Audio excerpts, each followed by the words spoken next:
Na lição de hoje, com o título Textos sobre a Alma, nós vamos ver alguns textos bíblicos que nós encontramos a palavra alma. Em Gênesis 35:18, na Nova Almeida Atualizada, essa versão de tradução, a gente vê o seguinte: ao sair-lhe a alma, porque morreu, deu ao filho o nome de Benoni. Com essa tradução, muitas pessoas pegam esse texto e dizem: tá vendo? A alma realmente sai do corpo. E a alma, ela funciona sem o corpo, e o texto ele comprova isso. Mas não podemos nos esquecer que para traduzir uma palavra, um texto, se torna bem difícil de encontrar uma palavra equivalente, que tem o mesmo significado nas duas línguas, na língua original e na língua que vai ser traduzida.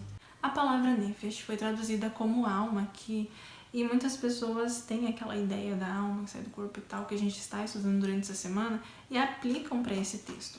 Mas, na verdade, está querendo dizer o seguinte esse texto. Lá na Nova Versão Internacional, para tentar corrigir um pouco o texto, diz o seguinte: já a ponto de sair-lhe a vida. Uma explicação ali já ficou um pouco melhor. Porque, assim como a gente está estudando durante essa semana, você consegue entender que nefesh, alma, significa vida, pessoa. Então tenha isso bem claro, guarde isso na tua mente, anota isso, porque isso é muito importante para entender não só esses textos que a gente está trazendo aqui, mas também outros textos que a gente encontra no Antigo Testamento. Portanto, o sentido da expressão usada em Gênesis 35:18 é simplesmente quando a sua vida estava acabando. A Bíblia nos mostra que nós somos seres integrais, que não tem como dividir, separar essas dimensões. A Bíblia não ensina dicotomia, a separação entre corpo e alma, e nem tricotomia, a separação entre corpo, alma e espírito, como muitos acreditam por aí. Em 1 Tessalonicenses, no capítulo 5, no versículo 23, Paulo diz o seguinte: o mesmo Deus da paz os santifique em tudo, e que o espírito, a alma e o corpo de vocês sejam conservados íntegros e irrepreensíveis na vinda de nosso Senhor Jesus Cristo.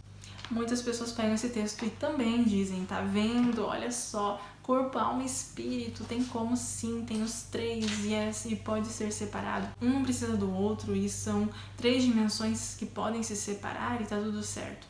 Mas a Bíblia, ela não ensina isso. Na verdade, está ensinando algo bem ao contrário disso. Porque diz que o espírito, a alma e o corpo de vocês sejam conservados íntegros e irrepreensíveis. O apóstolo Paulo está enfatizando a totalidade da pessoa. Essas três dimensões não têm como ser separadas. A Bíblia nos apresenta a integralidade do ser humano, ou como muitas pessoas preferem chamar, uma visão holística. Nós temos sim três dimensões, isso fique bem claro: física, mental e espiritual. Mas não se pode separar essas três dimensões. Nenhuma parte da Bíblia ensina que a dimensão da alma ou do espírito é consciente e imortal e deixa o corpo após a morte. Durante essa semana você está vendo sobre isso, mas você não vai ver sobre isso somente durante essa semana, você vai ver sobre isso durante o trimestre inteiro. Você vai entender mais profundamente sobre isso, sobre a alma, imortalidade e tudo mais. A lição está bem interessante mesmo. Eu tenho certeza que você vai gostar e que você vai sair da lição com muito mais conhecimento sobre esse assunto. Vamos orar? Senhor, muito obrigada pela lição de hoje. Obrigada, Senhor, porque o Senhor tem nos mostrado coisas fantásticas. Que nós possamos aprender durante este trimestre tudo aquilo que o Senhor quer nos mostrar. Em nome de Jesus, amém. É isso, espero você na lição de amanhã, a lição de quarta-feira.